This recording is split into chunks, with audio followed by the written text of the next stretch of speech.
हाँ तो मेरे प्यारे बच्चों, जैसा कि आप लोगों को मालूम होगा कि Jharkhand academic council JAC board ने कक्षा 10वीं का मॉडल प्रश्न पत्र को जारी कर दिया है। जी हाँ, और आज हम इस वीडियो में आप लोगों का इसी मॉडल प्रश्न पत्र है ना, ये 2026 का मॉडल प्रश्न पत्र का आज हम सॉल्यूशन कराने वाले हैं। आपको पता होगा कि मॉडल प्रश्न पत्र आपके एग्जाम के लिए कितना ज्यादा महत्वपूर्ण होता है।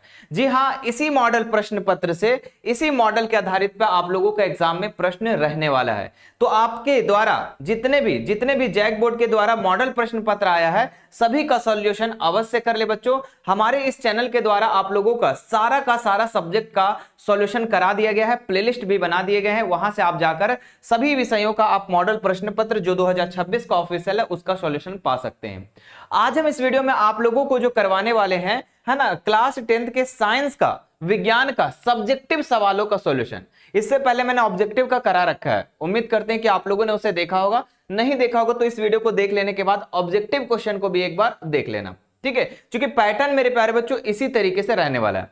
तो आइए शुरू करते हैं। इसमें हम लोग सबसे पहले देखेंगे इसका पैटर्न क्या है। मैंने ऑब्जेक्टिव में भी आप लोगों को पैटर्न के बारे में बताया था, है ना। क्या बताए थे कि आप लोगों का जो प्रश्न रहने वाला 1 से लेकर 30 तक ऑब्जेक्टिव प्रश्न, है ना।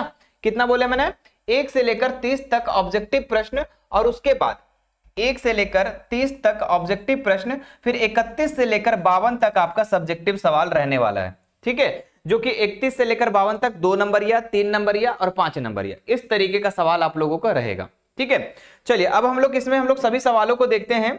सबसे पहले हम लोग स्टार्ट करते हैं खंड बी से, है ना, सेक्शन नंबर बी से। इससे पहले मैंने सेक्शन ए में 1 से लेकर 30 तक का प्रश्न को करा दिए। तो सेक्शन नंबर बी में जो प्रश्न कह रहा है, क्या कह रहा है कि आपको 31 से लेकर 38 तक का प्रश्न दिया गया है, यानी टोटल 8 प्रश्न दिए गए हैं, जिसमें आपको बनाना 6 प्रश्न, और प्रत्येक प्रश्न 2-2 नंबर का रहने वाला है, ठीक है। तो यहां पर टोटल आपको 12 नंबर मिलेगा। अगर 8 में से आपको चुन करके जो अच्छा लगे उसमें से 6वें प्रश्न बनाना आप लोगों को है। तो चलिए सबसे पहला प्रश्न क्या पूछा गया है, बहुत ही आसान है कि कॉपर सल्फेट के घोल का रंग डैश होता है, लेकिन जब इनमें लोहा डुबोया जाता है यानी फेरस डुबोया जाता है तो यह डैश हो जाता है। मतलब रंगों की बात किया जा रहा है। आप लोगों को मैंने कई बार बताया है कि कॉपर सल्फेट यानी CuSO4, इसका घोल का रंग जो होता है मेरे प्यारे बच्चों, इसका जो घोल का रंग जो होता है वो नीला होता है, ठीक है। कैसा होता है? वो नीला होता है। और जब इसे लोहा में डुबोया जाता है, जब कॉपर सल्फेट को फेरस के साथ अभिक्रिया करवाया जाता है बच्चों, तो यहां पर फेरस सल्फेट बन जाता है, फेरस सल्फेट बन जाता है और कॉपर को विस्थापित कर देता है। और ये जो फेरस सल्फेट बनता है मेरे प्यारे बच्चों, ये हरा कलर का हो जाता है। किस कलर का? तो हरा कलर का हो जाता है। तो ये आपका देख सकते हैं कहां कहां क्या होगा, तो यहां पर नीला हो गया और यहां पर जो हो जाएगा बच्चों हरा हो जाएगा। क्लियर है ना, कि कॉपर सल्फेट का घोल का रंग नीला होता है, लेकिन जब इसमें लोहा डुबोया जाता है तो यह रंग हरा हो जाता है। सिंपल, ठीक है। अब देखो यहां पर आंसर भी लिखा गया, वही चीजें, है ना। आप लोग उत्तर भी देखो, मैंने पीडीएफ में क्या किया ना कि उत्तर भी, क्वेश्चन भी और उत्तर भी लिख दिए, ताकि ये आप लोगों का जैसे सेशन खत्म होगा, है ना, क्लास खत्म होगा, तो ये जो पीडीएफ है आप लोगों को अपना एप्लीकेशन, है ना, जो झारखंड बोर्ड का अपना ऐप है मिशन 2 वाले सर, जो कि प्ले स्टोर पर आपको मिल जाएगा, वहां से आप लोग डाउनलोड करके और इस एप्लीकेशन को, इस पीडीएफ को पा सकते हैं, ठीक है। वहां पे मैंने सारे अपलोड कर दूंगा। कॉपर सल्फेट, है ना, का घोल नीला होता है और इसमें लोहा डुबोया जाता है, तो लोहा कॉपर को विस्थापित कर देता है, जैसे मैंने समीकरण बताया, और ये हरा रंग हो जाता है। सिंपल। आगे बढ़ते हैं। इसका दूसरा नंबर सवाल है ना, 32 नंबर, कह रहा है कि रीजन बताइए, है ना, कारण बताइए कि आभूषण बनाने के लिए प्लेटिनम, सोना और चांदी का उपयोग क्यों किया जाता है। आप मुझे बताओ कि आभूषण बनाने के लिए, है ना, लड़कियां हार पहनती है ना, नाक वाला, कान वाला, है ना, गला वाला, सभी चीजें पहनती है, तो उस जगह पर ये जो सोना, चांदी, प्लेटिनम का ही यूज क्यों होता है? वहां पे लोहा, है ना, लोहा और तांबा ये सब काहे नहीं यूज होता है? तो प्यारे बच्चों इसका आंसर यही है, इसका आंसर यही है कि इसका कारण पूछ रहा है, आखिर प्लेटिनम, सोना, चांदी का उपयोग क्यों किया जाता है? तो आप लोगों को पता है कि प्लेटिनम, है ना, प्लेटिनम, सोना और चांदी जो है बहुत ही कम अभिक्रियाशील धातु है, बहुत ही कम अभिक्रियाशील धातु है, प्रतिक्रियाशील धातु है। ये वायु के साथ, जल के साथ जल्दी अभिक्रिया नहीं करती, है ना, और जंग भी नहीं लगता। इसलिए आभूषण बनाने के लिए हम क्या करते हैं, प्लेटिनम जैसे, सोना चांदी जैसे धातुओं का प्रयोग करते हैं। कितना आसान है, कुछ नहीं, याद करने का जरूरत ही नहीं पड़ेगा बच्चों, बस मैं जो समझाता हूं उसको आपको गौर से, है ना, कान लगाकर सुनना है, तो आपको दिक्कत नहीं होगा। क्या बोले कि प्लेटिनम सोना चांदी कम अभिक्रियाशील धातु है, ये वायु नमी के संपर्क में आने से ये अभिक्रिया नहीं करती है ना, और ये क्या होती है, जंग भी नहीं लगता है। इसी कारण से आभूषण बनाने में हम इस प्लेटिनम सोना चांदी का प्रयोग करते हैं। सिंपल। आगे बढ़ते हैं, नेक्स्ट सवाल देखो, अगला सवाल है ना, हाँ उसका आंसर हो गया सूर्यास्त और सूर्योदय, है ना, सूर्योदय और सूर्यास्त मतलब कि सूरज उगने का समय और सूरज डूबने का समय सूर्य का रंग लाल क्यों दिखाई देता है।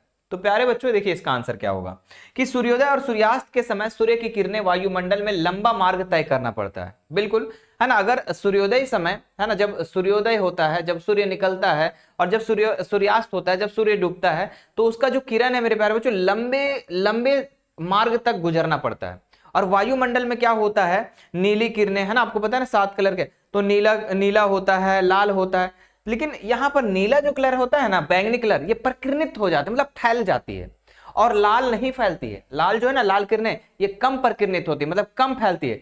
इसीलिए मेरे प्यारे बच्चों इसका रंग, सूर्य का रंग जो है वो लाल दिखाई देता है सूर्योदय के समय और सूर्यास्त के समय।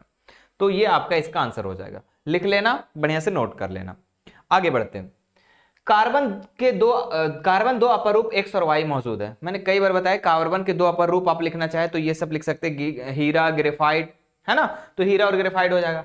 एक सबसे कठोर प्राकृतिक पदार्थ है, हीरा आप लोगों को पता है सबसे कठोर पदार्थ है, तो आपको साफ पता चल रहा है कि X का मान हीरा हो जाएगा, X का मान हो जाएगा हीरा, है ना। अगर X का मान पूछेगा क्वेश्चन में तो हीरा हो जाएगा।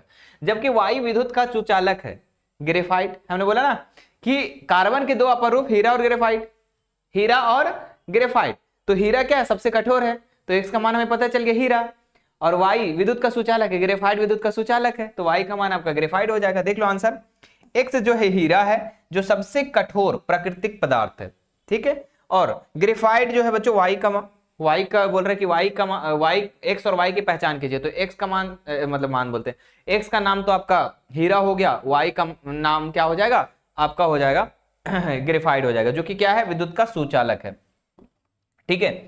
आगे बढ़ते हैं, है ना, ये आधातु होते हुए भी विद्युत का सुचालक है, ये भी याद रखेंगे आप, आधातु होते हुए भी। मानव मस्तिष्क का कौन सा भाग है जो मस्तिष्क का मुख्य चिंतन भाग है ना, और दूसरा पूछ रहा है इसमें कि शरीर के संतुलन और मुद्रा बनाए रखने के लिए जिम्मेदार है। तो देखिए मस्तिष्क का जो मुख्य भाग, जो चिंतन वाला भाग है ना, वो सेरिब्रम है ना।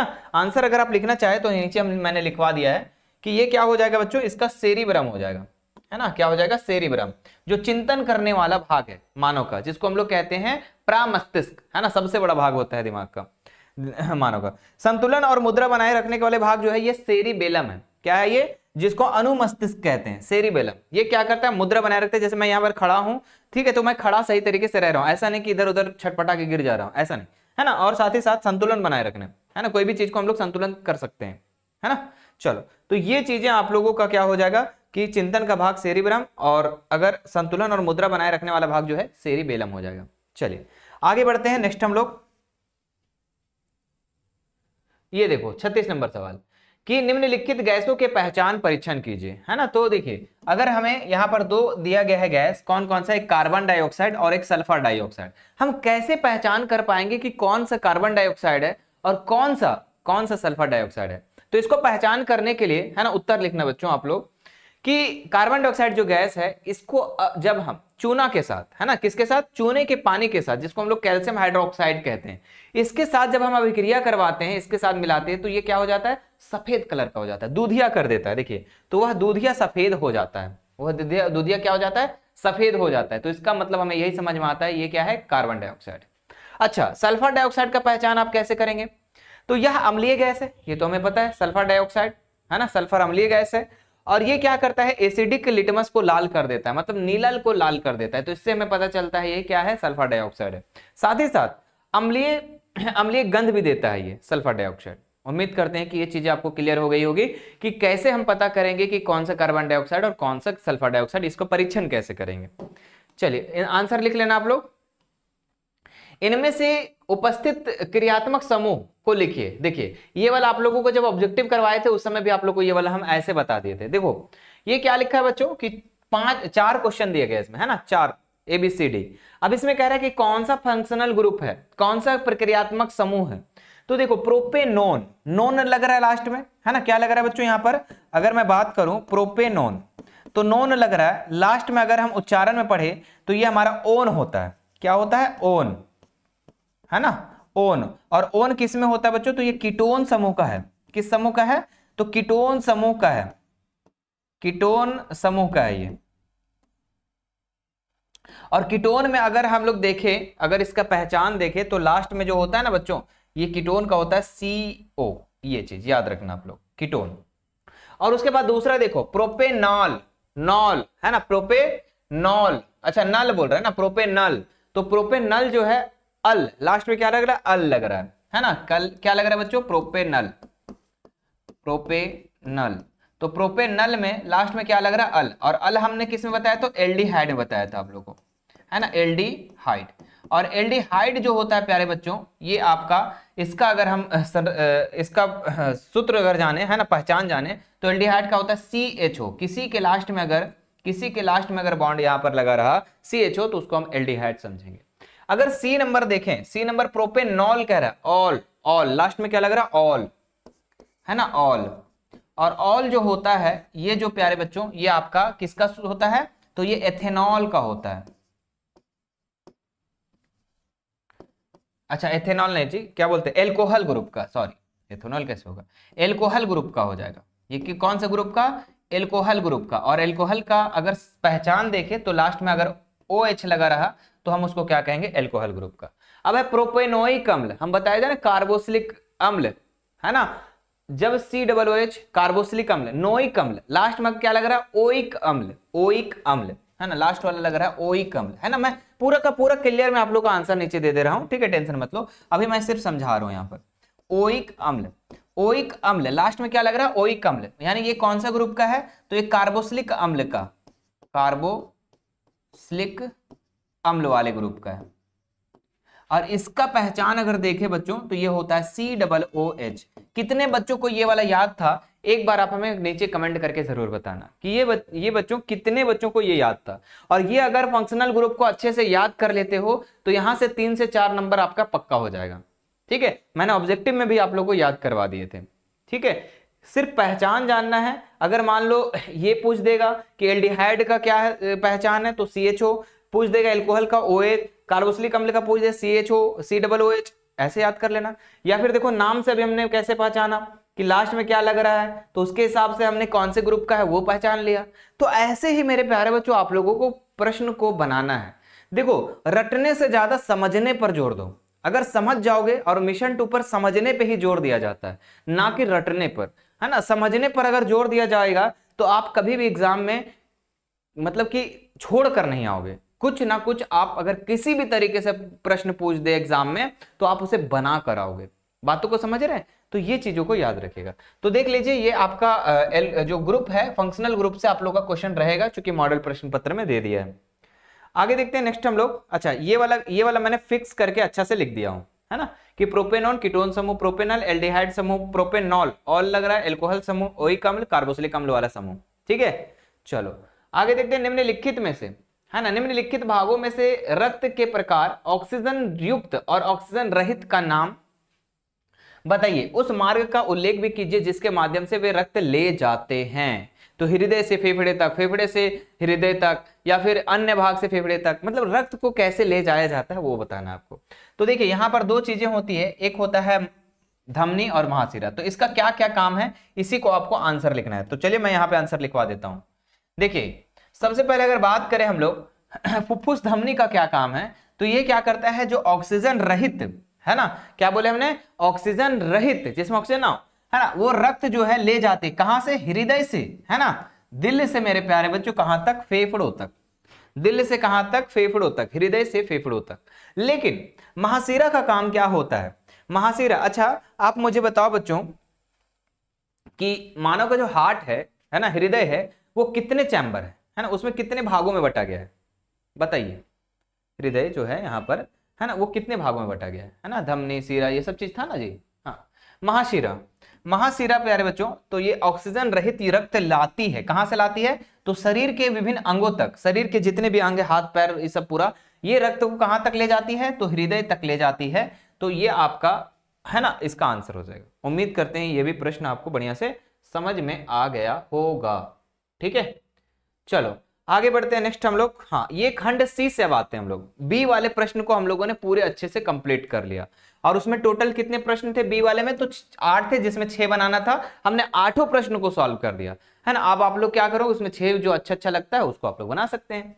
देखिए section number C, section C में अगर बात करें हम लोग, है ना, सेक्शन सी में अगर बात करें तो इसमें भी टोटल जो है 39 से 46 तक, यानी टोटल 8 प्रश्न पूछे जाएंगे, लेकिन आपको बनाना है इसमें सिर्फ का सिर्फ 6 प्रश्न, जो कि 3-3 नंबर का होने वाला है, यानी टोटल नंबर 18 मिलेगा इस यूनिट से, इस खंड से।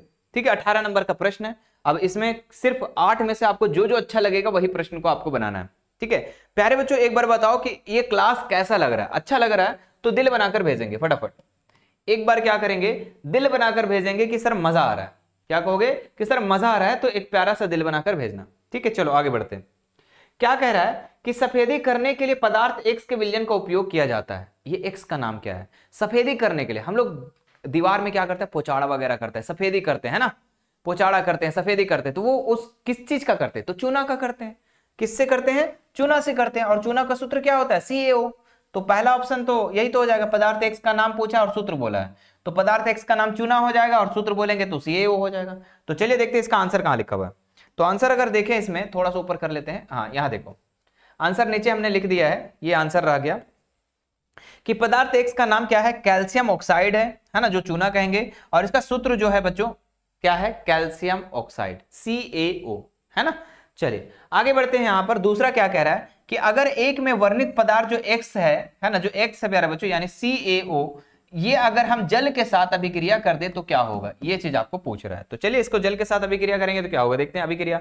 CaO, जो एक्स का नाम क्या था, CaO, कैल्शियम ऑक्साइड, इसको जल के साथ अभिक्रिया करवाएं तो क्या बना, कैल्शियम हाइड्रोक्साइड। क्या बना बच्चों, कैल्शियम हाइड्रोक्साइड। तो ये इसका हो जाएगा समीकरण, है ना। इसी चीज को आप लोगों को निकले बोल रहा था कि सभी क्रिया जल के साथ अभिक्रिया करके समीकरण लिखें। और ये प्रश्न वेरी वेरी इंपॉर्टेंट है बच्चों, मैंने आप लोगों को पिछली बार भी करवाया था इसको।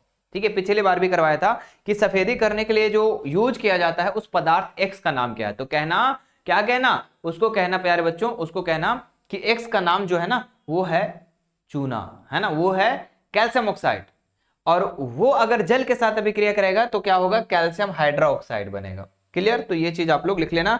और यह विलयन सफेदी करने के लिए प्रयोग किया जाता है।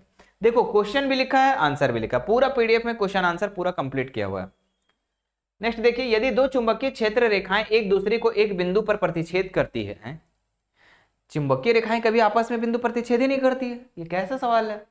तो है ना, अगर प्रतिच्छेद करती है तो क्या होगा, है ना, क्या विरोधाभास उत्पन्न होगा। इस आधार पर समझाइए कि चुंबकीय क्षेत्र रेखाएं कभी एक दूसरे को क्यों नहीं प्रतिच्छेद कर सकती है ना। आप लोगों को मैंने, मेरे प्यारे बच्चों, चुंबकीय क्षेत्र के बारे में आप लोगों को मैंने बताया था कि जो चुंबकीय क्षेत्र होता है ना, अगर मैं बात करूं चुंबकीय जो क्षेत्र होता है, मैंने आप लोगों को कैसे बनाया था, ऐसे, हाँ ऐसे,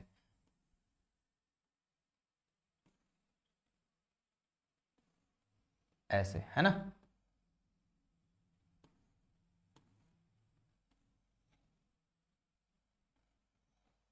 ऐसे, है ना, और यहां पर ऐसे ऐसे ऐसे ऐसे ऐसे, ये आपका चुंबकीय क्षेत्र था। और ये आपस में ये रेखाएं कभी भी प्रतिच्छेद नहीं करती है ना, ये चुंबकीय क्षेत्र रेखाएं हो गई। ये तो आप लोग चित्र पहले भी बताए होंगे और बनाए हैं। लेकिन अगर मान लो कह रहा है कि अगर ये रेखाएं प्रतिच्छेद करती है तो क्या होगा, क्या ये प्रतिच्छेद कभी करेगी। तो इसका आंसर लिखना आप लोग, क्या आंसर लिखोगे बच्चों, तो इसका आंसर लिखना कि यदि दो चुंबकीय क्षेत्र रेखाएं एक बिंदु पर मिलती है तो उस बिंदु पर चुंबकीय क्षेत्र की दिशा 2 होगी। और दिशा कितना होता है चुंबकीय क्षेत्र का, एक ही दिशा होता है। लेकिन कह रहा है कि अगर अगर अगर प्रतिच्छेद कर जाती है रेखा, है ना, इस तरीके से प्रतिच्छेद रेखा कर जाती है तो इसके दिशा जो होंगे वो कितने दिशा हो जाएंगे, 2 दिशा हो जाएंगे, जो कि संभव नहीं है, असंभव है। क्योंकि किसी भी बिंदु को केवल एक ही चुंबकीय क्षेत्र दिशा हो सकता है, इसलिए चुंबकीय क्षेत्र रेखाएं कभी भी एक दूसरे को प्रतिच्छेद नहीं करेगी। तो ये याद रखिएगा आप लोग कि चुंबकीय क्षेत्र जो रेखाएं होती वो कभी भी आपस में प्रतिच्छेद नहीं करती है। ठीक है सर, आए? हाँ सर, ठीक। चलिए अब आगे देखते हैं हम लोग इसका नेक्स्ट सवाल क्या दिया गया है कि आपके पास दो विलयन x और y है। विलयन x का मान pH है ना, pH का मान कितना है 6 है, और y का जो मान दिया गया है 8 दिया गया है ना। x का मान कितना है बच्चा, x का मान अगर बात करें pH मान, x का pH मान अगर बात करें तो ये 6 दिया गया है, लेकिन y का जो दिया गया है pH मान वो 8 दिया गया। तो साफ साफ हमें पता चल रहा है कि जिसका pH मान 6 है वो अम्ल है, और जिसका pH मान 8 है वो हमारा क्या है, ये क्षारक है ना। चूंकि आपको पता है pH मान बहुत अच्छे से पता होगा कि 0 से लेकर 7 तक अगर किसी का भी pH मान है तो वो अम्ल होता है बच्चों, और अगर बात करें 7 से लेकर 14 तक का किसी pH मान होता है तो वो क्षारक होता है। आप लोग को बढ़िया से याद होगा ये चीज, है ना। और 7 के बराबर जो होता है तो वो उदासीन होता है। क्या होता है, उदासीन होता है। चलिए तो देखते हैं क्या पूछ रहा है कि इनमें से किस विलयन का हाइड्रोजन आयन की सांद्रता ज्यादा होगी। तो जो बच्चों H+ आयन जो सबसे ज्यादा किस्म होगा तो वो आपका किस्म होगा जो अम्ल होगा। तो इसमें देखिए तो X का सांद्रता H की सांद्रता क्या होगी, ज्यादा होगी। अब दूसरा पूछ रहा है कि कौन सा विलयन अम्लीय है और कौन सा क्षारीय है। तो ये तो हम पहले बता चुके हैं। अभी देखो इसका आंसर कैसे लिखोगे। जो पहला बात पूछा है कि किसमें हाइड्रोजन आयन की सांद्रता ज्यादा होगी, तो जिसमें मेरे प्यारे बच्चों अम्ल होगा। अम्ल किसमें है, X में है ना। कहां चल गया पेन, ये रहा। ठीक है, अम्ल किस में है बच्चों, X में। तो X का pH मान अगर 6 है तो इसका हाइड्रोजन आयन की सांद्रता क्या होगी, अधिक होगी, क्योंकि H में क्या होता है, अम्ल में क्या होता है, H+ आयन होता है। आगे देखते हैं क्या कहा कि X जो है क्या है और Y क्या है। तो X का pH मान अगर 6 है तो ये अम्ल हो जाएगा, और Y का pH मान 8 दिया गया था तो ये क्षारीय हो जाएगा। खत्म, सिंपल, ऐसे आंसर लिख देना है। ठीक है, मेन समझने पर जोर दो बच्चों। नेक्स्ट देखो अगला कि फ्यूज तार का उपयोग विद्युत उपकरणों की सुरक्षा कैसे करता है।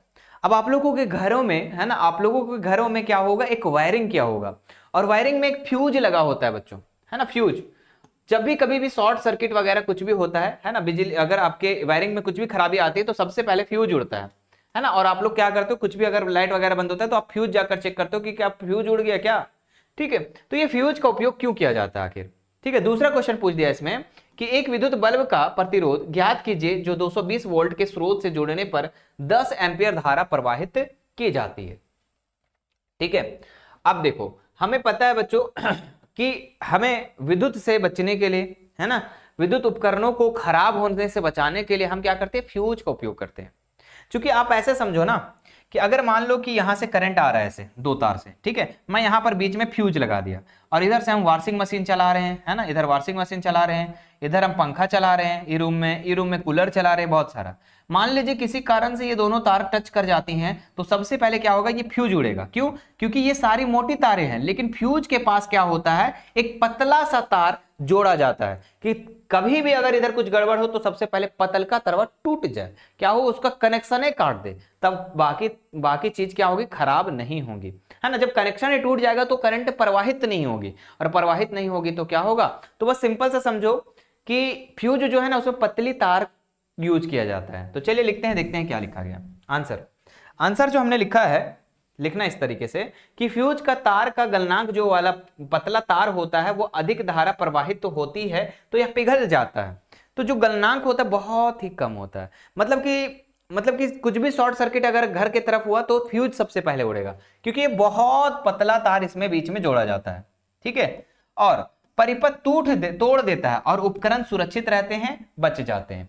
अब दूसरा क्वेश्चन क्या पूछा था बच्चों कि calculate the resistance of the electric bulb which allows, है ना, 10 एम्पियर करंट दिया गया है, यानी कि वोल्ट दिया गया है 220, है ना, वोल्ट कितना दिया गया, 220 वोल्ट दिया गया है, और आपका आई जो है 10 एम्पियर दिया गया है, 10 एम्पियर।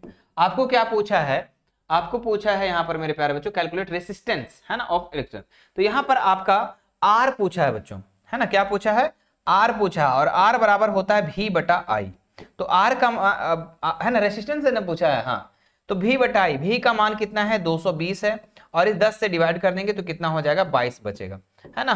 और रेसिस्टेंस का अगर हम लोग SI मात्रा देखें तो ओम, तो 22 ओम इसका राइट उत्तर हो जाएगा, जो कि देख सकते हैं यहाँ पर हमने बना रखा है। ठीक है, 22 ओम। कितना हो जाएगा 22 ओम इसका राइट उत्तर हो जाएगा, है ना। मजा आ रहा है बच्चों बच्चों क्लास में, बताओ जल्दी से, है ना। हाँ सर मजा आ रहा है, चलो बहुत बढ़िया, आगे बढ़ते हैं। नेक्स्ट हम लोग देखते हैं अगला, क्या दिया गया यहां पर कि अपघटक क्या है, पारिस्थितिकी तंत्र से उनकी अनुपस्थिति में क्या होगा, है ना। अपघटक क्या है, पारिस्थितिकी तंत्र से उनकी अनुपस्थिति में क्या होगा। तो देखो क्या कह रहा है कि व्हाट आर द, है ना, क्या है, डिकम्प्रेसिस, है ना, what will happen there absence from the, है ना, इकोसिस्टम। तो ध्यान दो, अपघटक जो है बच्चों ये एक जीव है जो मृत पौधों को, है ना, जो मृत पौधे और जानवरों के अवशेषों को क्या करते हैं, विघटित कर देते हैं और मिट्टी में मिला देते हैं। क्या करते हैं, विघटित करके पोषक तत्वों को क्या करते हैं, पुनः मिट्टी में लौटा देते हैं। ये अपघटक का काम है कि अगर मान लो कोई जानवर उनवर पेड़ पौधा मर गया तो वो क्या करते हैं, अपघटक इन सभी अवशेषों को क्या करते हैं, मिट्टी में मिला देते हैं, यानी उसके जो पोषक तत्व हैं फिर से मिट्टी में चला जाता है और फिर से कोई नया पौधा उत्पन्न होता है। तो ये काम क्या कर रहे हैं, पोषक तत्वों को बचा कर रखने का काम कर रहे हैं, है ना। फिर क्वेश्चन कह रहा कि अगर ये मान लो पारिस्थितिकी तंत्र में, है ना, क्या क्वेश्चन पूछ रहा है जी, हाँ अपघटक क्या है और पारिस्थितिकी तंत्र में अगर अनुपस्थिति में क्या होगा, मतलब कि अगर अपघटक नहीं रहा, खत्म हो गया तो क्या होगा। तो ध्यान देना, है ना, जैसे फूफंद हो गया, बैक्टीरिया आदि, ये सब क्या करते हैं, मृत सड़े गले जो हमारे पौधे या जानवर होते हैं उसको क्या करते हैं, उसके पोषक तत्वों को मिट्टी में मिला देते हैं। अगर ये ना हो, यदि अपघटक ना हो तो मृत पदार्थ एकत्र रहेंगे, है ना, और पोषक चक्र रुक जाएगा, जिससे क्या होगा, जीवन असंभव हो जाएगा। जीवन क्या हो जाएगा, असंभव हो जाएगा। समझ में आया बात, ठीक है। तो ये अपघटक हमारे लिए, हमारे जीवन के लिए बहुत ही ज्यादा जरूरी है बच्चों। नेक्स्ट देखते हैं कि 5 सेंटीमीटर लंबाई वाली एक वस्तु 30 सेंटीमीटर वक्रता त्रिज्या वाले उत्तल दर्पण के सामने 20 सेंटीमीटर की दूरी पर रखी गई है। प्रतिबिंब की स्थिति पूछ रहा है, प्रकृति पूछ रहा है और आकार पूछ रहा है। बड़ा आसान सवाल है। 5 सेंटीमीटर लंबाई वाली एक वस्तु है, यानी कि यहां पर h दिया गया है ना, किधर बना दो, मैं यहीं पे बनाता हूं। h दिया गया है 5 सेंटीमीटर और क्या बोला है कि एक वस्तु 30 सेंटीमीटर की वक्रता त्रिज्या, यानी कि r जो दिया गया है ये कितना दिया गया 30। अगर इसका फोकस निकालना चाहे बच्चों तो कितना हो जाएगा, 30/2, आधा कर देंगे तो 15 हो जाएगा। और किस दर्पण का बात किया जा रहा है यहाँ पर, तो उत्तल दर्पण का। तो उत्तल दर्पण में जो होता है बच्चों, इसमें एफ भी जो होता है प्लस में होता है, सिर्फ यू माइनस में होता है, तो ये प्लस में हो जाएगा। किस में हो जाएगा, प्लस में हो जाएगा। और क्या दिया गया है, सामने 20 सेंटीमीटर दूरी पर वस्तु को रखी गई, यानी यू दिया गया है ना, प्रतिबिंब आपको निकालना पड़ेगा। यू 20 दिया गया है प्लस में, आपको भी का मान निकालना है। तो भी का मान कैसे निकलेगा, तो दर्पण सूत्र से। तो दर्पण सूत्र लगाएंगे 1/f बराबर 1/v प्लस 1/u। ठीक है, देखो हमारा इधर सॉल्व किया हुआ है, लेकिन मेरा बताने का तात्पर्य, मेरे बताने का मकसद यही है कि आप समझो, है ना, सिर्फ देख कर रटो नहीं, समझो बात को। क्योंकि ये चीज को दिखा देंगे, बोलेंगे ये हुआ, तो फिर कंफ्यूज कर जाओगे, है ना। तो अब देखो यहां पर क्या होगा, 1/v। ठीक है, मैं इसलिए इसको लिख देता हूं ना कि अगर मान लीजिए कि ये चीजें हट जाती हैं तो आपको जब पीडीएफ दे तो ये सारा चीज आपको मिल जाए वहां पर। 1/v, भी का मान कितना है, तो भी का मान हमें नहीं पता है, तो 1/v लिख देंगे। f का मान कितना है, तो 1/15, तो 15 लिख देंगे। और प्लस में 1/u जो दिया गया है 20, तो 20 लिख देंगे। यहां पर क्या हो जाएगा बच्चों, 1/15 और यहाँ पे माइनस में 1/20 हो जाएगा, बराबर में यहाँ पे 1/v बचेगा। क्या करेंगे, 20 और 15 कैल्शियम लेंगे तो कितना हो जाएगा, 20 और 15 कैल्शियम लो जल्दी से, कितना हो जाएगा, 20 60 होगा बच्चों, 60। तो 15 तले चौके 60 और 20 तिया 60, है ना, बराबर में 1/v। यहाँ पर क्या हो जाएगा, 4 में से 3 गया तो 1, और यहाँ पर 60 और बटा 1/v। तो v को 1 से गुना करेंगे तो v हो जाएगा, और v को 1 से गुना करेंगे तो v हो जाएगा, और 60 एका 60 हो जाएगा। तो इस तरीके से यहाँ पर v का मान हो जाएगा 60। कितना हो जाएगा, v का मान हो जाएगा 60। अब यहाँ पर पूछ रहा है, कहाँ चला गया, है ना, इसमें पूछ रहा है कि प्रतिबिंब की स्थिति क्या होगी, प्रकृति क्या होगी, ये चीजें पूछ रही है बच्चों। ठीक है, ये चीजों को बनाना है आपको। आगे बनाते हैं, देख सकते हैं। अच्छा यहाँ पर, अच्छा 7/7, अच्छा 4 3 7, ओहो हो, हमने यहाँ पर को लगता है कुछ गलत किया है। 1 मिनट रुको, 1 मिनट देखते हैं। 1/v f माइनस में लिख रहा है u ना, अच्छा u तो माइनस में होगा ना, v ना प्लस में होगा। ओहो ओहो ओहो, थोड़ा सा मिस्टेक, खैर कोई बात नहीं, है ना, हमने भी को समझा वैसे, है ना। तो ये माइनस में हो जाएगा तो प्लस हो जाएगा। चलो इसको मैं यहाँ पे बना देता हूँ। ठीक है, 1/f बराबर 1/v प्लस में 1/u, है ना। तो 1/f, f का मान कितना था दिया हुआ था, f का मान 15 था, 15 लिख देंगे, बराबर 1/v, v का मान नहीं पता है, 1/u, तो प्लस माइनस माइनस हो जाएगा, ठीक है, डायरेक्ट लिख दो यहाँ पर प्लस आ जाएगा बच्चों, इधर 1/15 प्लस में 1/20 है ना, बराबर वो 1/v है ना। आपको उत्तल में आप लोग याद रखना कि f प्लस में होता है, v प्लस में होता है, लेकिन u जो होता है ये माइनस में होता है, चाहे अवतल हो चाहे उत्तल हो, याद रखिएगा इस चीज को।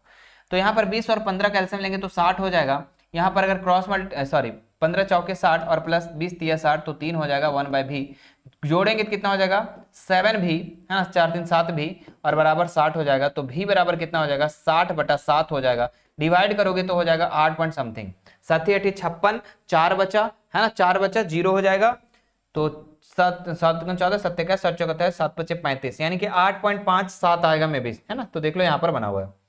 अब मेरे प्यारे बच्चों जो भी आया प्लस में आया, यानी प्रतिबिंब जो बना प्लस में बना, तो ये दर्पण का किधर बनेगा बताओ, ये अगर उत्तल दर्पण है तो ये पीछे की ओर बनेगा, किधर बनेगा पीछे की ओर, क्योंकि जब भी प्लस में आएगा तो इधर बनेगा, माइनस में आएगा तो इधर बनेगा। तो हमारा प्लस में आया तो हमारा जो बनेगा दर्पण के पीछे बनेगा, है ना। और दर्पण के पीछे कैसा बनेगा बच्चों, तो ये पीछे बनेगा तो वो ये काल्पनिक है ना, वो क्या बनेगा काल्पनिक बनेगा, क्योंकि जितना भी इधर बनता है वास्तविक बनता है दर्पण में, और पीछे बनता है वो काल्पनिक बनता है, और काल्पनिक के साथ हमेशा सीधा बनेगा और छोटा बनेगा और दर्पण के पीछे बनता है। क्लियर, खत्म। आगे बढ़ते हैं। मिश्र धातु और अमलगम को परिभाषित करें। अरे भाई मिश्र धातु क्या होता है, जब दो धातुओं को आपस में मिला देंगे तो मिश्र धातु हो जाएगा, है ना। और अमलगम क्या होता है ये पूछ रहा है, और पीतल और कांसे के मुख्य घटक कौन से हैं, बड़ा आसान है। देखो मिश्र धातु में क्या होता है, जब दो या दो से अधिक धातु को क्या किया जाता है, और धातु अधातु का मिश्रण को ही क्या कहते हैं, मिश्र धातु कहते हैं। सिंपल, दो धातुओं को मिला दो मिश्र धातु। अमलगम में क्या होता है, इसमें क्या होता है बच्चों कि एक पारा जरूर होना चाहिए, कंपलसरी। पारा के साथ अगर कोई भी अन्य धातु है ना, पारा के साथ अगर कोई भी अन्य धातु को अगर हम मिश्रित कर दे है ना, तो हमारा क्या होगा अमलगम होगा। ध्यान दीजिएगा, हमने क्या बोला कि पारा के साथ कोई भी धातु को अगर हम मिला दे उसमें पारा कंपलसरी होना चाहिए, लेकिन मिश्र धातु में ऐसा नहीं, कोई भी दो धातु को मिला करके बना सकते हैं। लेकिन अमलगम में क्या होता है, एक पारा तो होना ही चाहिए, ठीक है। तो इस तरीके से इसका आंसर हो जाएगा। इसका मुख्य घटक किसका किसका पूछा है, तो पीतल और कांसा का। तो पीतल क्या हो जाएगा पिताजी, पिताजी है ना लिखते हैं पिताजी। तो पी से पीतल, ता से तांबा और जिंक, यानी तांबा और जिंक, तांबा और जिंक का मिश्रण ही पीतल है। तांबा और जिंक का देखो कैसे याद किया हमने तो देखो यहाँ है ना, लिखो देखो जो पीतल है तांबा और जिंक का क्या है मिश्रण है, पिताजी से याद कर लिए। कांसा जो है तांबा और टीन का मिश्रण है ना, ये मुख्य घटक आपको समझ में आ जाएगा। जब भी मेरे प्यारे बच्चों आपके एग्जाम में अगर आ जाए कि पीतल का मुख्य घटक क्या है, तो तांबा और जिंक। अगर कांसा का पूछ दे तो तांबा और टीन। सोल्डर का पूछे तो ये कमेंट करके बताओ कि सोल्डर का पूछेगा तो आप क्या लिखोगे। चलिए आगे देखते हैं। एक लंबे मटर के पौधे टीटी और एक छोटे मटर के पौधे टीटी के बीच संकरण से F1 की पीढ़ी के में सभी लंबे पौधे उत्पन्न हुए। चलिए सही बात है, ठीक है भाई। और विश्लेषण कीजिए कि F1 की पीढ़ी में कई बौना पौधा क्यों नहीं दिखाई दिया। जब प्रथम बार मेरे प्यारे बच्चों ये आपका मेंडल का प्रयोग किया गया था, है ना, अनुवांशिकता को जानने के लिए। और यहां पर जब एक बड़े पौधे को हम टीटी को लेते हैं, है ना, और छोटे मटर के पौधे को लेते हैं तो क्या होता है एक बार देखते हैं। यहां पर देखिए टी और टी है ना, क्या कहा गया है, ओहो टी बड़े बड़े बड़े मटर के दाने और ये हमारे छोटे, इन दोनों को जब किया जाता है बच्चों, संकरण कराया जाता है, तो टी जो कि सभी लंबे पौधे निकलते हैं। क्या होते हैं, सभी लंबे पौधे, क्योंकि लंबा पौधा जो है ना जीन उसके काफी ज्यादा प्रभावी है, और छोटा टी का बौना जो है ये अप्रभावी है। तो जो ज्यादा प्रभावी है वो इफेक्ट करता है ना, जो ज्यादा प्रभावी मतलब इफेक्ट है ना, तो ये जो ज्यादा प्रभावी है ना, डोमिनेंट है, वो आपका क्या होता है लंबा होता है। इसलिए सभी पौधे इसमें क्या होते हैं, लंबे बनते हैं। क्या होते हैं, इसमें सभी पौधे लंबे बने, जबकि बौने में F1 में प्रकट नहीं हुए। चलिए उम्मीद करते हैं ये भी क्वेश्चन आपको समझ में आ गया होगा, आंसर अच्छे से लिख लेना। अब आते हैं हम लोग सेक्शन नंबर डी, और ये हमारा लास्ट सेक्शन होगा, और इसमें टोटल प्रश्न जो है 5-5 नंबर का पूछा जाएगा। टोटल प्रश्न इसमें 6 प्रश्न को पूछा जाएगा। कितने प्रश्न को, 6 प्रश्न को, जिसमें आपको बनाना है 4 प्रश्न, और सभी प्रश्न कितने नंबर के होंगे, 5 नंबर के, यानी कि 20 प्रश्न। कितना अंक के होंगे, 20 अंक के होंगे सेक्शन नंबर डी में। जो पैटर्न दिया गया है इसी पैटर्न पे आप लोगों का एग्जाम होने वाला है। चलो है ना,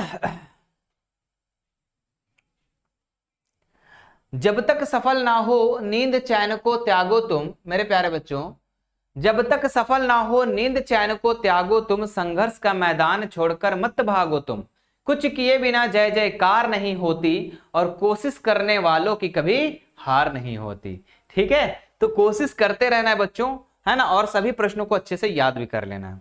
चलो इस प्रश्न को देखते हैं, क्या कह रहा है, सबसे कठोर, है ना, कार्बन सबसे अधिक संख्या में यौगिक क्यों बनाता है? क्यों? क्योंकि ये चतुसंयोजकता का नियम है इसमें, है ना। ये क्या करता है, इसमें इसके संयोजकता 4 होते हैं, जो किसी के साथ भी क्या होता है, ये एक श्रृंखला बना लेता है। दूसरा बात पूछा है इसी तरीके से, है ना, कि कुछ इनमें से कुछ संतृप्त और कुछ असंतृप्त यौगिक क्यों कहा गया है, ये भी बताएंगे अभी आप लोगों को। फिर तीसरा क्वेश्चन पूछा है कि इन दोनों में से कौन अधिक अभिक्रियाशील है, संतृप्त या असंतृप्त, ये बता देंगे। निम्न यौगिकों का नाम लिखिए, तो ये नाम को लिखना है। चलिए सभी का आंसर मैं एक एक करके करता हूं। सबसे पहले पूछा था कि कार्बन की श्रृंखला इतने क्यों दिखाई देते हैं, तो ये संयोजकता के नियम के कारण बच्चों। कार्बन में क्या होता है, सहसंयोजकता की क्षमता होती है, यानी यह अपने परमाणुओं के साथ लंबी श्रृंखला बना सकता है। साथ ही यह अन्य तत्वों जैसे हाइड्रोजन, है ना, ऑक्सीजन, नाइट्रोजन के साथ भी सहसंयोजक बना लेता है। इसी कारण से अत्यधिक यौगिक बनाता है। तो ये क्लियर लिख लेना आप लोग।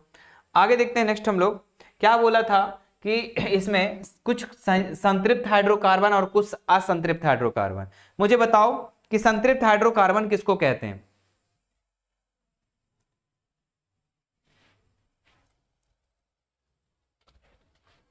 हेलो, गुड इवनिंग जी, बोलिए।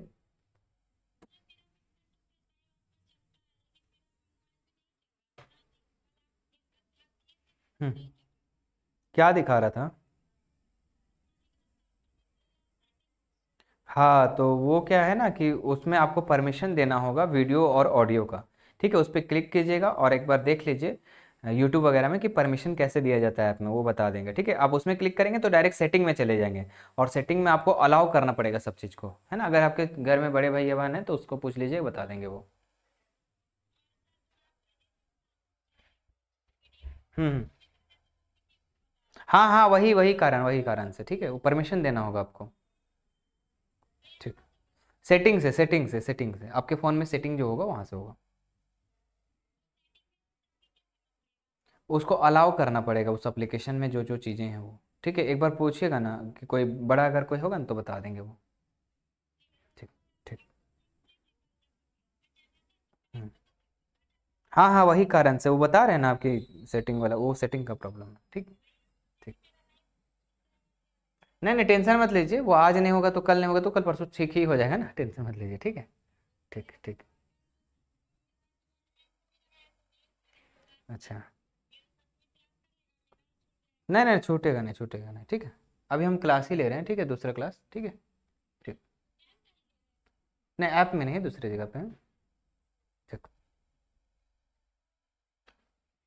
चलिए, तो हम लोग कहाँ थे? हाँ, क्या कह रहा है कि कुछ संतृप्त हाइड्रोकार्बन असंतृप्त। हाँ, तो मैंने आपसे सवाल किया कि संतृप्त हाइड्रोकार्बन में क्या होता है, असंतृप्त हाइड्रोकार्बन में क्या होता है। तो संतृप्त में आपका सिर्फ एल्केन समूह होता है, असंतृप्त में एल्कीन और एल्काइन दोनों समूह होता है, याद रखिएगा। तो क्या है कि जिन यौगिकों में केवल एकल बंध बनाते हैं वो संतृप्त हाइड्रोकार्बन हो जाएगा। ठीक है, संतृप्त यौगिक बनाएगा। जिन दोहरा दोहरा और तिहरा बंध होगा, है ना, जिसमें डबल बॉन्ड और ट्रिपल बॉन्ड जिसमें होगा, वो क्या होगा बच्चों? असंतृप्त यौगिक होगा, है ना। और आपको पता है कि सिंगल बॉन्ड किसमें होता है, तो एल्कीन वाला समूह जितना है उसमें होता है, और है ना एल्काइन एल्केन वाला में, और एल्कीन और एल्काइन वाला में जो है वो आपका डबल बॉन्ड और ट्रिपल बॉन्ड होता है।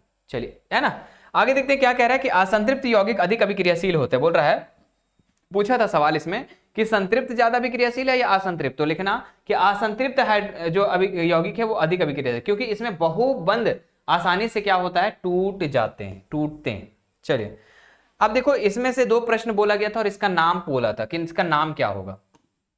तो देखिए, इसका जो नाम होगा ना, CH3CH2Br। सी के ठो बाबू 2 ठो है, तो देखो मेथ होगा कि एथ, तो एथ होगा। ठीक है, एथ होगा, है ना, एथिल क्या हो जाएगा, एथिल हो जाएगा। और यहां पर ब्रोमाइड, तो एथिल ब्रोमाइड हो गया, ethyl bromide. Option number sorry, इसका आंसर हो गया CH3CH2CH2CH2 C ट्रिपल। देखो यहां पर सबसे पहले देखो कि ट्रिपल बॉन्ड है, क्या है, ट्रिपल बॉन्ड है। और ट्रिपल बॉन्ड में हमने क्या बोला, आयन हेक्स, है ना, क्या होगा, आयन, मतलब एल्काइन वाला समूह में होगा। तो एल्काइन वाला में अब पहले देखो कि H कार्बन की संख्या कितनी है, तो देखो 1 2 3 4 5 6 गो है, तो 6 गो है कार्बन, तो क्या होगा, 1 गो कार्बन होता है तो मेथ, 2 गो एथ, 3 गो प्रोप, 4 गो क्या होता है ब्यूट, और 5 गो पेंट, और 6 हेक्स, क्या हो जाएगा हेक्स, तो हेक्साइन हो जाएगा, है ना, हेक्स हो जाएगा और आयन लग जाएगा, हेक्स हो जाएगा और आयन लग जाएगा।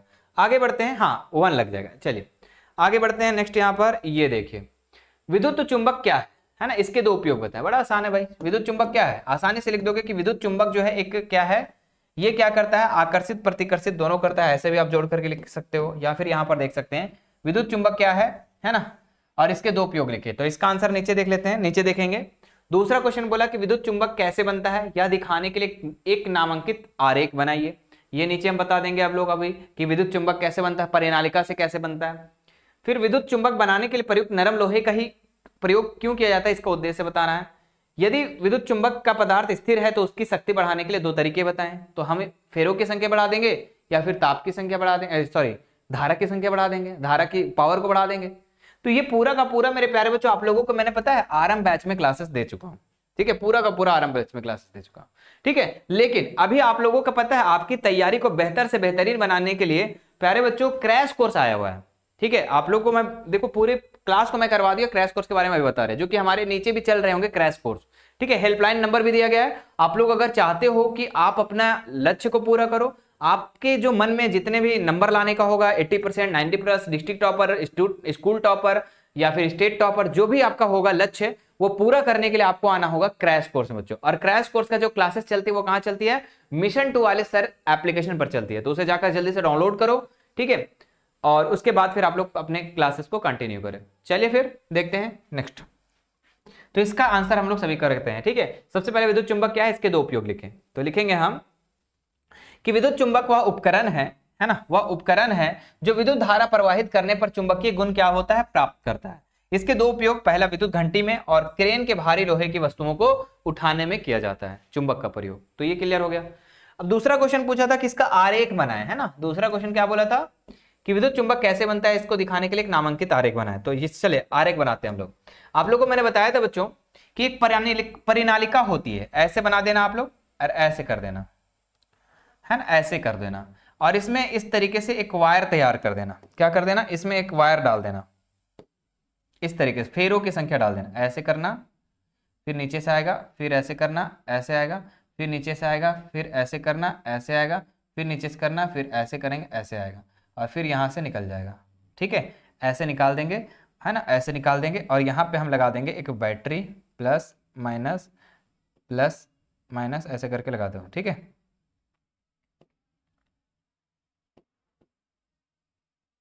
ठीक है, इस तरीके से क्या लगाओ, एक कुंजी लगा दो यहाँ पर और ऐसे लगा दो, ठीक है। तो ये हमारा क्या बन जाता है, ये हमारे परिनालिका बन जाता है। और इसके अंदर हम क्या करते हैं, नरम लोहे रखते हैं। तब वो क्या करता है, जब नरम लोहा, जब इसमें क्या कराया जाता है, इसमें विद्युत धारा प्रवाहित किया जाता है, तो धारा विद्युत प्रवाहित जब किया जाता है तो ये परिनालिका में क्या होता है, जो इसके अंदर जो उपस्थित जो ये क्या है, एक तरीके से खोल है ना। और खोल में अगर बेलन में अगर हम क्या करते हैं, ये नरम लोहा को रख देते तो वो किस भांति काम करता है, तो वो चुंबक की भांति काम करता है। तो इस प्रकार यहाँ पर विद्युत चुंबक तैयार किया जाता है परिनालिका से। तो इससे चित्र बना देना। आगे नेक्स्ट सवाल क्या पूछा था, नेक्स्ट सवाल पूछा था कि विद्युत चुंबक बनाने में प्रयुक्त नरम लोहे का कोर का उद्देश्य क्यों है, ठीक है। तो मतलब नरम लोहा का प्रयोग क्यों किया जाता है, तो ये इसलिए किया जाता है कि ये चुंबकीय गुण आसानी से क्या कर लेता है, ग्रहण कर लेता है। क्या बोला कि नरम लोहा चुंबकत्व को जल्दी से ग्रहण कर लेता है और जल्दी छोड़ भी देता है, इसलिए इसे कोर के रूप में प्रयोग किया जाता है। नेक्स्ट बोला था आपको कि क्या पूछा था, नेक्स्ट वाला सवाल, हाँ नेक्स्ट सवाल पूछा था कि यदि विद्युत चुंबक का पदार्थ स्थिर है तो उसकी शक्ति बढ़ाने के लिए 2 तरीके। अरे भाई, ये शक्ति बढ़ाने के लिए उसका क्या करेंगे, या फेरों की संख्या को बढ़ा देंगे, या मेरे प्यारे बच्चों फेरों की संख्या बढ़ा देंगे, यानी कुंडली में कुंडलों की संख्या बढ़ा देंगे। कहां चला गया पेन, कुंडली में कुंडलों की संख्या बढ़ा देंगे, यानी कि परिनालिका जो बना था जी, तो उसमें ये वाला खूब बढ़ा देंगे, खूब सारा, ठीक है, ये कर सकते हैं। या फिर क्या करेंगे, जो धारा बैटरी एक 2 लगाए थे उसको बहुत ज्यादा लगा देंगे बैटरी। तो 2 चीजों से हम इसको क्या कर सकते हैं, बढ़ा सकते हैं, ठीक है। देखो, धारा की मात्रा को बढ़ाकर और कुंडलों की संख्या को बढ़ाकर। चलिए आगे देखते हैं। 2 तार ए और बी समान लंबाई के दिए गए हैं, भिन्न अनुप्रस्थ काट का क्षेत्रफल वाले हैं, एक आधातु से बने हुए, एक ही धातु से बने हुए। तो इसमें पूछ रहा है कि उस गुण का नाम बताइए जो दोनों तारों के लिए समान है। तो देखो, 2 धातु है उसके क्या कह रहे हैं कि लंबाई तो समान है, एल जो है मेरे प्यारे बच्चों ये क्या है, दोनों में इक्वल है, और अनुप्रस्थ काट का क्षेत्रफल क्या है, ये अलग है। ठीक है, मतलब कि तार की मोटाई अलग अलग है। फिर कह रहा है कि एक धातु से बने हैं, तो इसमें क्या होगा, इसमें अगर देखें तो समान क्या है, तो इसमें आपका प्रतिरोधकता समान हो जाएगा, चाहे वो कितना भी मोटा हो कितना भी पतला हो। ठीक है, इसके प्रतिरोधकता अगर बात करें तो ये समान हो जाएगा, है ना, क्योंकि तार की लंबाई समान है और समान समान चीज से बने हुए। अगर तार कॉपर का है तो वो कॉपर का ही है। और अगर बोल रहा है भिन्न क्या होगा, तो प्रतिरोध होगा। क्या होगा, प्रतिरोध जो होगा वो भिन्न होगा, याद रखिएगा।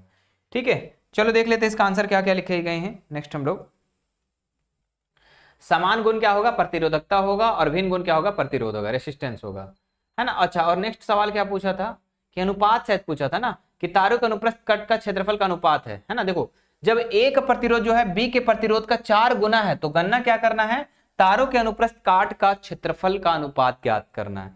बड़ा आसान है भाई, है ना। इसको क्या करोगे आप, इसको इस तरीके से बनाओगे, क्योंकि आपको पता है कि लंबाई समान है लेकिन उसकी मोटाई क्या है, अलग अलग है। तो इसको जब आप सॉल्व करेंगे तो 1:4 नजर आएगा। ठीक है, क्योंकि आपको पता है ए बी, है ना, ए बी बटा ए, है ना, ये आपका क्या होता है बच्चों, ये होता है आपका 4, है ना, ये 1/4 होता है। ठीक है, तो अब ऐसे करोगे तो 1:4 निकलेगा। तो ये आपका देख लीजिए, याद रखिएगा, है ना, कि 1:4 होगा। आगे देख लेते हैं, इसकी अनुप्रस्थ काट का क्षेत्रफल का अनुपात कितना होगा। तो ये देखो कैसे बनेगा, अनुप्रस्थ काट का क्षेत्रफल का अनुपात दिया गया है 1:4। तो इस, अरे कैसे कैसे है जी, क्षेत्रफल तो निकल गया। हाँ, अब दूसरा क्या बोला कि क्षेत्रफल जो है त्रिज्या का अनुपात पूछा है, तो इसका त्रिज्या निकाल दो ना, क्योंकि आपको पता है त्रिज्या क्या होता है। तो अगर 1/4 है ना, तो इसका वर्गमूल निकाल दो, तो 1 का वर्गमूल वो कर दो, 1:2 हो जाएगा। ठीक है, 1:2। आगे बढ़ते हैं, बस 2-3 सवाल बचे हुए, फटाफट हम लोग इसको कर लेंगे। कि यदि हम एक, नेक्स्ट सवाल है 50 नंबर सवाल, कि यदि हम एक ही पोषी स्तर के सभी जीवों को मार दे तो क्या होगा, है ना। ट्रॉफिक लेवल को ही हम क्या कर दे बच्चों, यहाँ पर हटा दे तो क्या होगा, एक ही स्तर के अगर जीवों को हम सभी को मार देंगे तो क्या होगा। मान लीजिए अगर घास है तो घासी को मार दे, अगर टिड्डा है तो टिड्डा को मार दे, या चूहा जो भी है, मेंढक है तो मेंढक को मार देंगे, तो क्या होगा। एक पोषी स्तर, मतलब कहने का मतलब, एक पोषी स्तर का मतलब क्या होता है, जैसे कि घास हो गया, घास को कौन खाता है, बकरी खाता है, बकरी को कौन खाता है, मानव खाता है जो भी है, या शेर खाता है, मांसाहारी खाता है। इस तरीके से मान लो बकरी को ही हम गायब कर दे तो शेर क्या खाएगा, इस पोषी स्तर वाले को अगर हम गायब कर दे तो शेर फिर क्या खाएगा, घास तो नहीं ना खाएगा। तो इस तरीके से नुकसान हो जाएगा बच्चों, क्योंकि सभी को पता है कि सभी जीव क्या है, एक दूसरे पर निर्भर है। तो चलिए इसका आंसर क्या लिखोगे, यदि एक पोषी स्तर के सभी जीव को नष्ट हो जाए तो खाद्य श्रृंखला क्या हो जाएगी, असंतुलित हो जाएगी। हमें पता है कि कौन किसको खाता है, फिर उसको कौन खाता है, उसको कौन खाता है। जैसे कि अगर बात करें घास, घास को टिड्डा खाता है, टिड्डा को कौन खाता है, मेंढक खाता है, ऐसे। तो अगर हम उसको गायब कर दे तो फिर वो तो संख्या में बहुत ज्यादा हो जाएंगे। देखते हैं आगे क्या लिखा है, इससे ऊपरी स्तर के जीवों के भोजन नहीं मिलेगा और निचले स्तर के जीवों की संख्या क्या हो जाएगी, बढ़ जाएगी, है ना। जैसे अगर बात करें बकरी गायब हो जाता है तो यहाँ पर क्या हो जाएगा, बकरी के नीचे जो घास है, घासों की संख्या ज्यादा हो जाएगी और शेरों की संख्या कम हो जाएगी, क्योंकि मरना स्टार्ट हो जाएगा। समझ में आया, ऐसा। ओजोन परत पृथ्वी को हानिकारक पराबैंगनी किरणों से बचाती है। यदि, अच्छा क्वेश्चन क्या पूछा था वो पढ़ लो पहले, कि ओजोन परत होने वाले नुकसान की चिंता का विषय क्यों है, इसे क्षति को सीमित करने के लिए क्या कदम उठाए जा रहे हैं। तो देखते हैं, ओजोन परत जो है बच्चों, ये पृथ्वी के लिए हानिकारक पराबैंगनी किरणें हैं से बचाती है, पराबैंगनी किरणों से बचाती है। जो हमारी सूर्य से तीखी किरणें आती हैं उससे क्या करती है, ये ओजोन परत क्या करती है, बचाती है। लेकिन धीरे धीरे क्या हो रहा है, ओजोन परत क्षय हो रहा है। यानी कि ये किस कारण से, तो CFC के कारण, क्लोरोफ्लोरोकार्बन के कारण क्या हो रहा है, ये क्षय हो रहा है ना। तो यदि यह नष्ट हो जाए, मान लो ये खत्म हो जाए, तो त्वचा रोग हो जाएगा, यानी कि स्किन कैंसर हो जाएगा, मोतियाबिंद हो जाएगा, पौधों की क्षति होगा, पर्यावरण असंतुलित हो जाएगा। ठीक है, इसीलिए ओजोन परत। अब इसके लिए क्या क्या कदम उठाए गए हैं देखते हैं। सबसे पहले क्लोरोफ्लोरोकार्बन का हम लोग क्या करेंगे, कम उपयोग करेंगे। यानी AC फ्रिज से निकलने वाले जो गैसें हैं वो होता है आपका क्लोरोफ्लोरोकार्बन, और ये इसका प्रयोग हम लोग क्या करेंगे, कम करेंगे, ये कदम उठाएंगे। दूसरा क्या है, मॉन्ट्रियल प्रोटोकॉल, जो कि 1987 में इसको लागू किया गया था बच्चों। और इसमें क्या था, इसमें जो ओजोन परत की क्षति होने वाले जितने भी पदार्थ हैं उनका कम से कम उपयोग करना, इसका एक नियम था, इसका एक सिद्धांत था। ओजोन सुरक्षित उपकरणों का प्रयोग करना, यह भी एक सिद्धांत था। चलिए अब 2 क्वेश्चन और बचे हुए हैं, कर लेते हैं। सभी का आंसर आप लोग लिख लेना बच्चों, पीडीएफ आपको एप्लीकेशन पर मिल जाएगा। एक उत्तल लेंस की फोकस दूरी अगर 10 सेंटीमीटर है ना, 10 सेंटीमीटर है, तो लेंस की कितनी दूरी वस्तु पर रखी जाए कि उसका वास्तविक और उल्टा प्रतिबिंब से 20 सेंटीमीटर पर बने? यदि वस्तु 2 सेंटीमीटर ऊंची है तो बनने वाले प्रतिबिंब का आकार ज्ञात करें। बड़ा आसान सवाल है। उत्तल लेंस, फोकस दूरी आपका दे रखा है, यानी कि एफ दे रखा है। चलिए मैं नीचे थोड़ा कर लेता हूं इसको, ऐसे एफ दे रखा, उत्तल लेंस है ना, हाँ। एफ जो दिया हुआ है कितना दिया गया, 10 सेंटीमीटर दिया गया, जो कि माइनस में होगा, है ना, सॉरी प्लस में होगा। उत्तल का बात है ना, अवतल में माइनस होता है। लेंस की कितनी दूरी पर वस्तु को रखी जाए, यानी कि आपको यू पूछा है कि यू का उपमान कितना होगा, वास्तविक और उल्टा प्रतिबिंब बने और 20 सेंटीमीटर दूरी पर बने। 20 सेंटीमीटर मतलब भी दिया हुआ है 20 सेंटीमीटर, ये भी किस में होगा, तो भी जो हो जाएगा हाँ प्लस में होगा, ठीक है। यदि 2 सेंटीमीटर ऊंची है वस्तु को, यानी कि एच दे दिया गया है कितना, 2 सेंटीमीटर, तो आपको बनने वाले प्रतिबिंब का आकार ज्ञात करें, यानी कि एच डैश का आपका मान निकालना है। तो ये आपको क्या करना है बच्चों, निकालना है। तो बड़ा आसान से सबसे पहले अगर देखो एफ दिया है, भी दिया है, यू निकालना है। किस सूत्र से, लेंस सूत्र से इसको निकालेंगे। लेंस सूत्र क्या होता है, 1/f बराबर 1/v माइनस 1/u, है ना। दर्पण में प्लस होता है और लेंस में माइनस होता है। 1/f यानी 1/10 हो जाएगा बराबर 1/v कितना हो जाएगा, 1/20 हो जाएगा, और 1/u कितना हो जाएगा नहीं पता है तो u लिख देंगे। अब देखो यहां पर क्या करेंगे हम, यहां पर क्या करेंगे, इसको उठा करके इधर लाएंगे तो 1/u हो जाएगा, प्लस में माइनस है तो, और इधर 1/20 अपना घर में, ये इधर अपना घर से इधर आ जाएगा तो 10 में आ जाएगा। यहाँ पर 1/u कितना हो जाएगा बच्चा, यहाँ पर 10 और 20 कैल्सियम 20 हो जाएगा। 20 को कितना पढ़ेंगे एक बार, माइनस 10 को 2 बार, तो यहाँ पर -1/20 आ जाएगा। कितना आ जाएगा, -1/20। 1/u अगर हम निकालना चाहे तो आ जाएगा -20 बटा, नहीं -1/20। अगर क्रॉस मल्टीपल कर देंगे तो कितना हो जाएगा, तो u बराबर -20 आ जाएगा, यानी कि इसका वस्तु की दूरी -20 आएगा। और -20 आएगा तो ये दर्पण के आगे बन रहा है। कहां बन रहा है ये, सॉरी दर्पण बोलते हैं, ये लेंस के क्या बन रहा है, आगे बन रहा है, तो वास्तविक बनेगा। क्या बनेगा, वास्तविक बनेगा। तो यहाँ पे लिख देंगे, देखो 20 आया ना जी, 20 आया है ना, 20 आया। अच्छा प्लस में आया माइनस में, माइनस में क्यों हम लाए थे जी उसको, माइनस में नहीं आएगा प्लस में आएगा, ठीक है।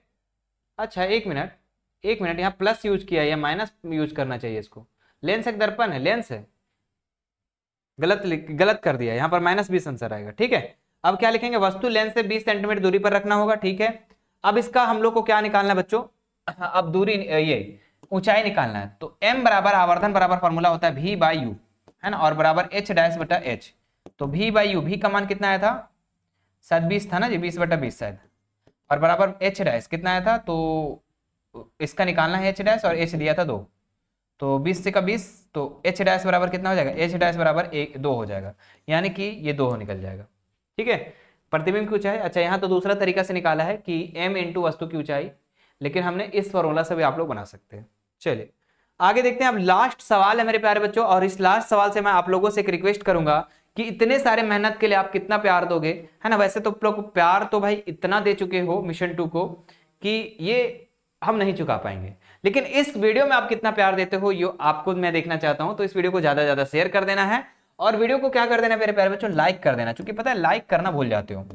लाइक कर देना, चैनल को शेयर करना है ज्यादा से ज्यादा, है ना। झारखंड के कोने कोने तक ये वीडियो पहुंचनी चाहिए। क्यों, क्योंकि मेरे प्यारे बच्चों आप लोगों को पता है कि मिशन 2 एक ऐसा संकल्प रखा है, ऐसा सिद्धांत रखा है कि झारखंड के हर बच्चों को पढ़ना होगा, मतलब जबरदस्ती पढ़ना होगा, है ना। मतलब बहुत सारे ऐसे बच्चे हैं जो कि ये सारी चीजों से वंचित हो जाते हैं, है ना। दूर दराज में कोचिंग है, दूर दराज में क्या है, ट्यूशन है। तो मैं चाहता हूं बच्चों, हमारी पूरी टीम चाहती है कि झारखंड के हर बच्चा पढ़े, है ना। इसलिए झारखंड का अपना ऐप जो है ना, आपका आ चुका है, क्या, मिशन 2 वाले सर। जाकर आप एप्लीकेशन को डाउनलोड कर सकते हैं और आज ही अपनी पढ़ाई को कंटिन्यू कर सकते हैं। चलिए फिर नेक्स्ट देखते हैं।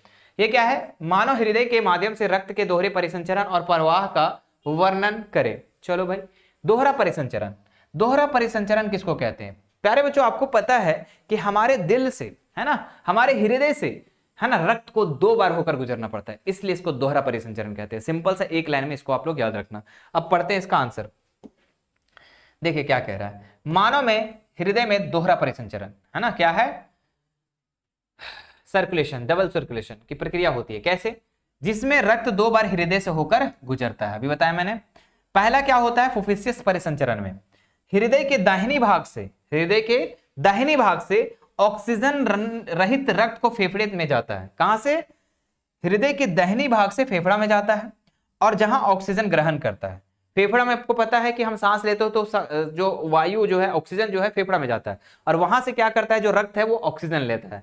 जब ऑक्सीजन ले लेता है तब क्या करता है बच्चों, उसके बाद देखो, उसके बाद करता है सिस्टेमेटिक परिसंचरण होता है यहां पर, कि फेफड़ों से आने वाला जो ऑक्सीजन युक्त रहित रक्त है ना, पहले देखो क्या कर रहा है, पहले हृदय के दाहिनी भाग से कहां जा रहा है, फुफ्फुस में जा रहा है और फुफ्फुस में क्या है, ऑक्सीजन है और ऑक्सीजन मतलब रक्त जा रहा है, ठीक है, और वहां ऑक्सीजन है, तो ऑक्सीजन रहित रक्त गया था, वहां पे ऑक्सीजन मिला फेफड़ा में और फेफड़ा में मिला तब क्या हुआ, फिर ऑक्सीजन युक्त रक्त आ गया, है ना, मतलब जिसमें ऑक्सीजन जुड़ा हो वो वाला रक्त आया और उसके बाद क्या हुआ, हृदय से बाएं भाग में गया, ठीक है, और शरीर के सभी अंगों तक क्या करता है, पंप कर देता है।